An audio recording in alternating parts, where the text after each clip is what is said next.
तो प्रिय विद्यार्थियों, आपका स्वागत है पुनः। तो अब आप देखेंगे सेकंड पार्ट, जिसमें आपको क्या कह रहा था क्वेश्चन। आपका थीटा1 तो कितना है 0 डिग्री, थीटा1 कितना है 0। अब कहां पर लेकर आना, आपको विपरीत दिशा में लेकर आना है, घुमा के विपरीत दिशा में घुमाकर लेकर जाना है। तो थीटा कितना हो गया आपका 180। ठीक है, तो लगा वही कार्य बराबर कितना हो जाएगा आपका एम वी कॉस थीटा1 माइनस के कॉस थीटा2। एम का मान कितना है, एम का मान कितना है 1.5, इसका मान कितना है 0.22 और कॉस थीटा1 का मान 0 और इसका मान 180। तो अब आप क्या करेंगे, आपको पता ही है, इसका इसमें मल्टीप्लाई करते हैं तो कितना निकल कर आता है 0.33 निकल कर आता है। अभी निकल कर आया, करके देखेंगे आप। 0.33 निकला था, 0.33 निकल कर आएगा। ठीक है, और cos 0 का मान कितना होता है आपका 1 होता है, और cos 180 का मान माइनस का 1 होता है। ठीक है, तो 0.33 इंटू माइनस का माइनस मल्टीप्लाई प्लस हो गया, और एक 2 हो गए। ठीक है, तो 33 दूनी 0.66 जूल, यही आपका अंतिम आंसर है। नोट करें। तो जैसा कि प्रिय विद्यार्थियों, पहले पार्ट में आपको क्या करना है, टाउ बराबर एम वी साइन थीटा का प्रयोग करना है, और उसमें थीटा का मान रखना है आपको 90। दूसरे में टाउ बराबर एम वी साइन थीटा लिखना है, उसमें आपको थीटा की जगह 180 लगाना है। तो पहले वाले का आंसर निकल कर आएगा 0.33 जूल, और दूसरे वाले का निकल कर आएगा 0। तो अब हम आगे बढ़ेंगे। तो अब आप आगे हेडिंग लगाएं, चुंबकीय बल रेखाएं। चुंबकीय बल रेखाएं,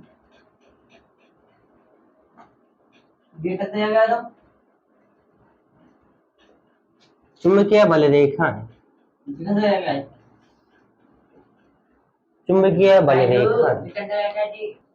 तो अब आप देखेंगे चुंबकीय बल रेखाएं क्या होती है। देखिए, आपको पता है चुंबक किस प्रकार होती है। चुंबक के दो ध्रुव होते हैं, एन व एस। ठीक है, तो चुंबकीय बल रेखाएं क्या होती हैं। चुंबकीय बल रेखाएं आपकी काल्पनिक रेखाएं होती हैं, यानी मानी जाती हैं, वास्तविक रूप में नहीं होती हैं। ये काल्पनिक रेखाएं होती हैं, इमेजिनरी लाइन होती हैं, जो क्या करती हैं, जो चुंबकीय क्षेत्र की तीव्रता की दिशा को बताती हैं। देखो, तो आपकी चुंबकीय बल रेखाएं क्या होती हैं, काल्पनिक रेखाएं होती हैं, जो आपके चुंबक के उत्तरी ध्रुव से प्रारंभ होती हैं और दक्षिणी ध्रुव पर समाप्त होती हैं। दोबारा देखें, जो आपकी चुंबकीय बल रेखाएं होती हैं क्या होती हैं, काल्पनिक रेखाएं होती हैं, जो चुंबक के उत्तरी ध्रुव से प्रारंभ होकर दक्षिण ध्रुव पर जाती हैं। ठीक है, उत्तरी ध्रुव से निकली, दक्षिण ध्रुव पर पहुंची। ठीक है, हाँ, ये जो बाहर की बात चल रही है, चुंबकीय बल रेखाएं होती है चुंबक के बाहर, इनको क्या बोलते हैं, उत्तरी ध्रुव। पता तो होगा, चुंबक के दो ध्रुव होते हैं, साउथ और नॉर्थ, दो पोल होते हैं, उत्तरी ध्रुव और दक्षिणी ध्रुव। तो आपकी ये चुंबकीय बल रेखाएं उत्तरी ध्रुव से दक्षिण ध्रुव की तरफ, बाहर की तरफ बता रहा हूं। और अंदर की तरफ बात करें तो अंदर की तरफ ये दक्षिणी ध्रुव से उत्तरी ध्रुव की तरफ चलती है। दोबारा समझे, ये मान लीजिए यह आपकी कोई चुंबक है, तो चुंबकीय बल रेखाएं होती हैं आपकी काल्पनिक रेखाएं होती हैं, जो चुंबक के उत्तरी ध्रुव से निकलकर दक्षिण ध्रुव पर जाती हैं, और चुंबक के अंदर दक्षिण से उत्तर की तरफ जाती हैं।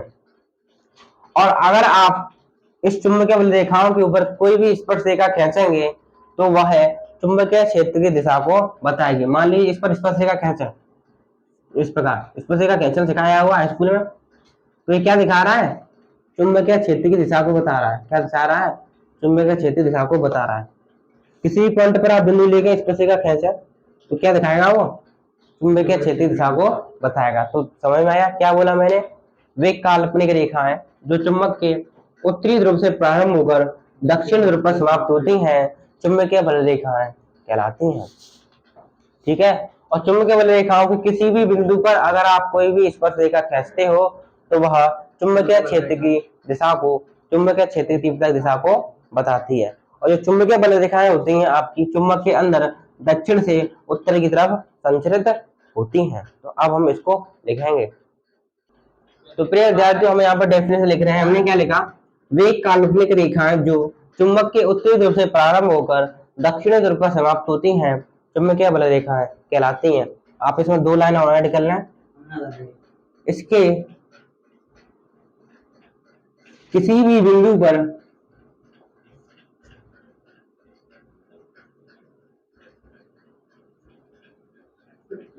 खींची गई स्पर्श रेखा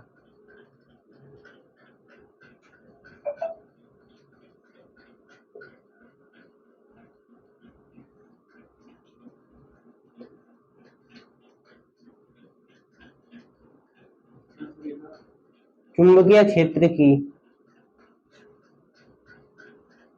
तीव्रता की दिशा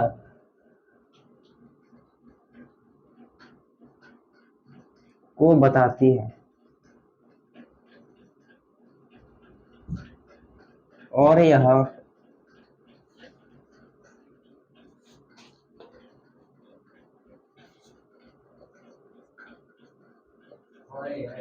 चुंबक के अंदर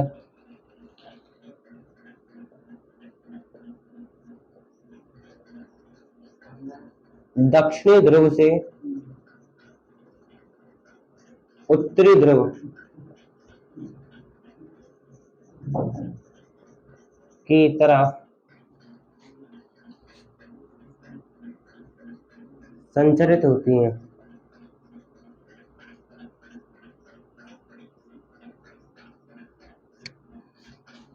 तो हमने क्या देखा? वे काल्पनिक रेखाएं जो तो चुंबक के उत्तरी ध्रुव से प्रारंभ होगी, दक्षिण ध्रुव पर समाप्त होगी। ये बाहर की बात हुई। अंदर की तरफ दक्षिण से उत्तर की तरफ जाएंगे।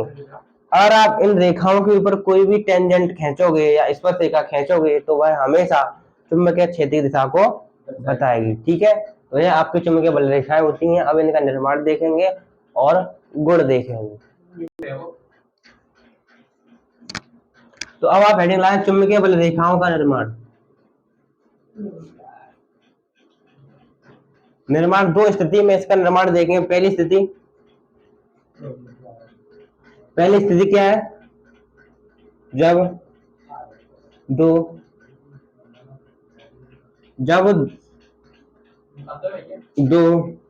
समान ध्रुव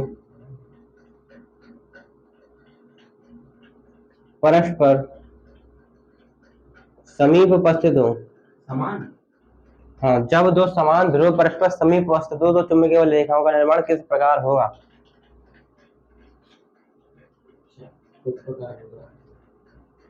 उपस्थित हो। जब 2 समान ध्रुव परस्पर समीप उपस्थित हो, मान लीजिए ये साउथ पोल है, ये नॉर्थ पोल है। इसी प्रकार ये आपका नॉर्थ पोल है, ये आपका साउथ पोल है।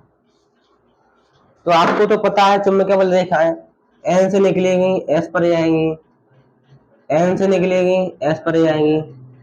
यहाँ से एन से भी निकलेगी, एस पर जाएंगी, एन से निकलेगी, एस में जाएंगी और अंदर एस से एन जाएंगी। ठीक है, आप देखेंगे दोनों के ध्रुव परस्पर समान है और पास पर रखे हैं तो उनमें क्या होगा? प्रतिकर्षण होगा कि नहीं होगा?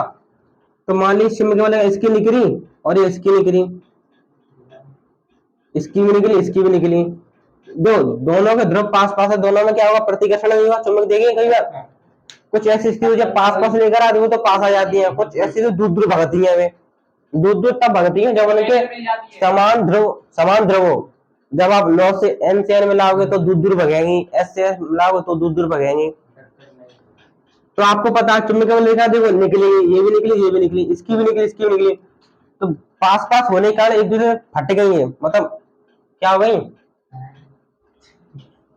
मतलब प्रतिकर्षण की वजह से क्या हो गई? एक मुड़ गई है। क्या हो गई? मुड़ गई।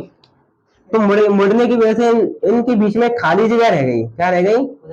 परस्पर प्रतिकर्षण के कारण में क्या रह गई? एक खाली जगह रह गई। तो इस जगह को, इस क्षेत्र को हमने नाम दिया क्या? उदासीन क्षेत्र। क्या नाम दिया हमने? उदासीन क्षेत्र। ठीक है, तो प्रतिकर्षण की वजह से चुंबकीय बल रेखाओं परस्पर दाब आरोपित हुआ, जिस वजह से उनके मध्य में एक क्षेत्र का निर्माण हो। जैसे हमने क्या बोला? उदासीन क्षेत्र बोला। ठीक है, तो इसमें आप क्या लिखोगे, जब दो समान ध्रुव परस्पर समीप उपस्थित होते हैं तो क्या होता है। इस स्थिति में चुंबकीय बल रेखाएं उत्तरी ध्रुव से प्रारंभ होती है और दक्षिण ध्रुव पर समाप्त होती हैं। फिर क्या होता है, इन दोनों के मध्य में एक ऐसे क्षेत्र का निर्माण होता है जिसे हम क्या कहते हैं, उदासीन क्षेत्र कहते हैं। अगर उदासीन क्षेत्र में आपका कोई भी बिंदु उपस्थित है तो उसे क्या कहेंगे, हम उदासीन बिंदु कहेंगे। ठीक है, समझ में आया। तो आप क्या लिखोगे, आप लिखोगे इस स्थिति में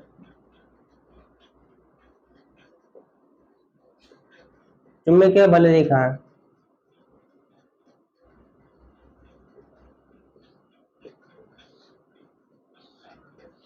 उत्तरी ध्रुव से प्रारंभ होकर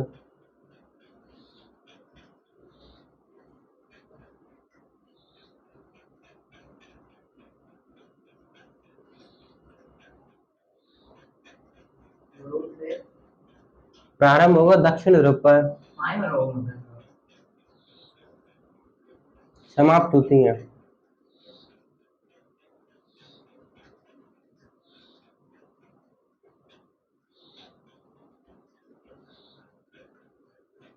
यानी कि समान ध्रुवों के मध्य में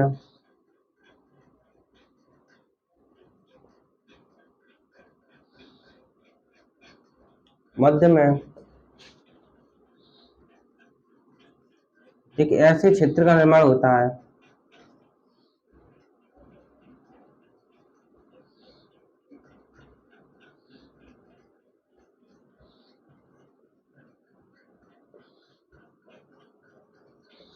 जहां कोई चुंबकीय बल रेखा नहीं गुजरती।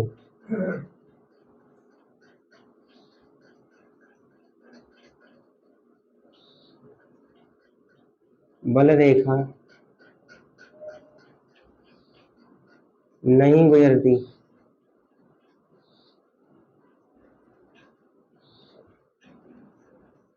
है उसे उदासीन क्षेत्र कहते हैं।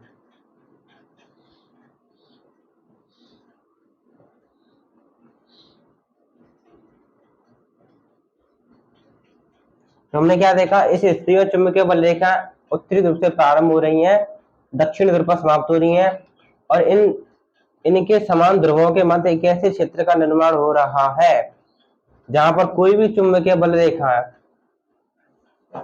नहीं गुजर रही है। देखो इस क्षेत्र में कोई चुंबकीय बल गुजर रही है, नहीं गुजर रही है, तो इस क्षेत्र को हम क्या कहेंगे, उदासीन क्षेत्र कहेंगे।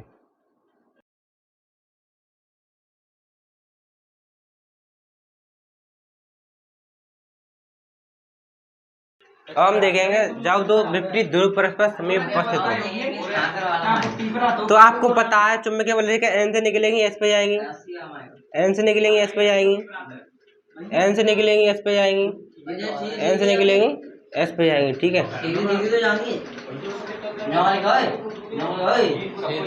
पर एस से एन पर आएंगी, फिर एन से एस पर आएंगे। ठीक है, तो इसमें कुछ नहीं हो रहा है। देखो इस स्थिति में कुछ नहीं हो रहा है, आपकी चुंबकीय बल रेखा उत्तरी ध्रुव से प्रारंभ हो रही है और दक्षिण ध्रुव पर समाप्त हो रही है। ठीक है, तो ये वाली लाइन लिख लें, आपका हो गया काम।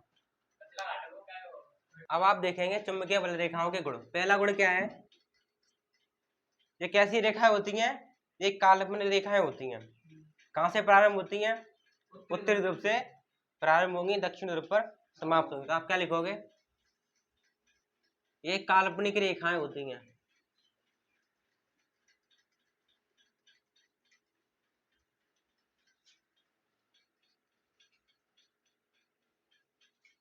नंबर 2, यह उत्तरी ध्रुव से प्रारंभ होकर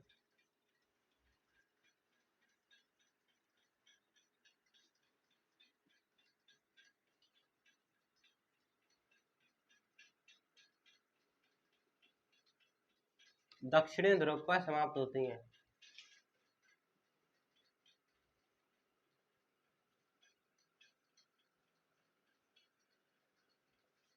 ये तो बाहर की बात हुई, और अंदर की तरफ यह अंदर की ओर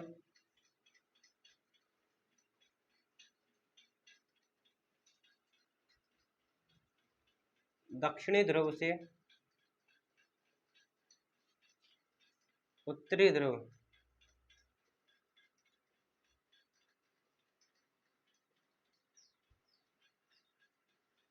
यह अंदर की ओर दक्षिण ध्रुव से उत्तरी ध्रुव की तरफ संचरित होती हैं।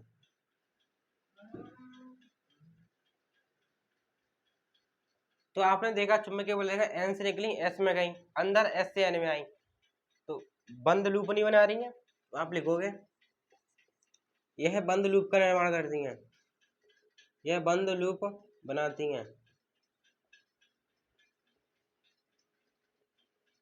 या बंद वक्र बनाती हैं, लूप बनाती है, बातें कही है। 5वां पॉइंट। और आपने देखा था परस्पर ध्रुव समीप रखते थे तो ये क्या हो रही थी, संकुचित हो रही थी, सिकुड़ रही थी। ठीक है, तो आप लिखोगे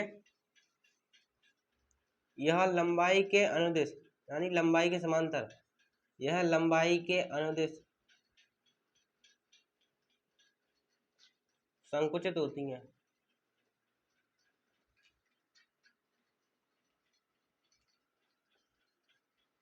यह दाब भी आरोपित करती हैं, यह परस्पर दाब आरोपित करती हैं।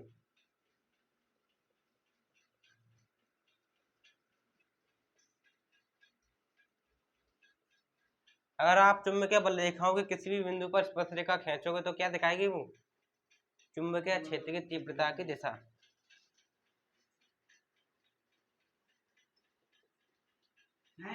के बाद 1 2 3 4 5 6 7। इसके किसी भी बिंदु पर खींची गई स्पर्शरेखा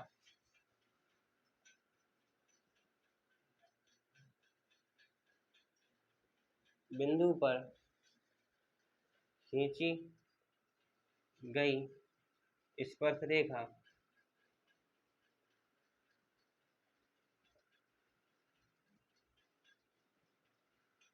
चुंबकीय क्षेत्र की तीव्रता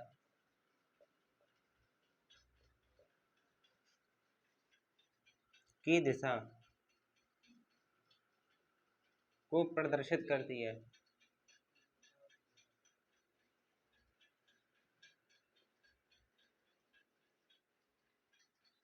अगर मैं आपसे कहूं क्या चुंबकीय बल रेखाएं एक दूसरे को प्रतिच्छेद करती हैं, लास्ट पॉइंट यहाँ पर लिख दे रहे हैं हम, 8वां। चुंबकीय बल रेखाएं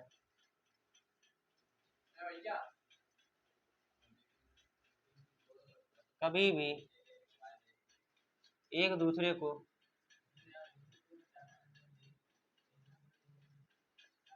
प्रतिच्छेद नहीं करती।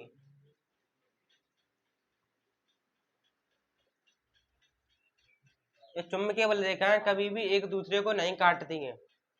जैसा कि आपने विद्युत बल रेखाएं भी पढ़ी होंगी।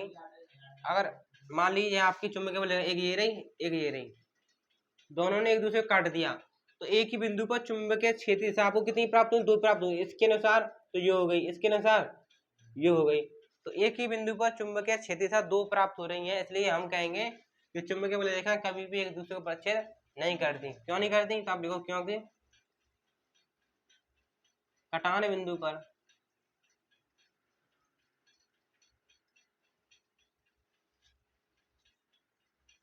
चुंबकीय क्षेत्र की 2 दिशा मिलेंगी,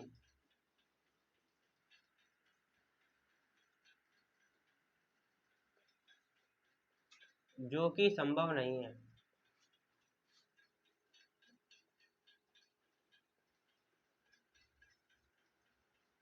ठीक है, तो मैंने 8 पॉइंट लिखाए हैं।